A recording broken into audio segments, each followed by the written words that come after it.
Hello friends, સો તમે એક businessman છો તો આ વિડિયો ખાસ તમારા માટે છે. સો હે friends, welcome to business English part 1.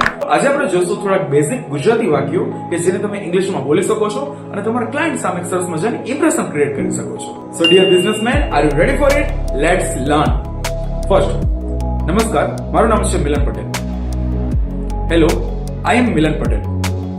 હું ગુજરાતથી છું અને હું ઇમ્પોર્ટ એક્સપોર્ટનો બિઝનેસ કરું છું. I am from Gujarat and I am in import export business. હું તમારી સાથે બિઝનેસ કરવા માંગુ છું. I am interested in doing business with your company. So આપણે થોડીક વાર માટે કોલ પર વાત કરી શકીએ? Can we discuss for this over a call? મને તમારી સાથે મીટિંગ કરવી ગમશે. I would like to schedule a meeting with you. Okay? So friends, જો તમને આ વિડીયોમાંથી કંઈક નવું શીખવા મળ્યું હોય તો પ્લીઝ આ વિડીયોને લાઈક કરજો, શેર કરજો તમારા બીજા બિઝનેસમેન મિત્રો સાથે કે જેથી કરીને તે પણ ઇંગ્લિશ શીખી શકે. એન્ડ આવા જ નવા વિડીયો જોવા માટે મારા ઇન્સ્ટાગ્રામ પેજને ફોલો કરજો. Thank you so much.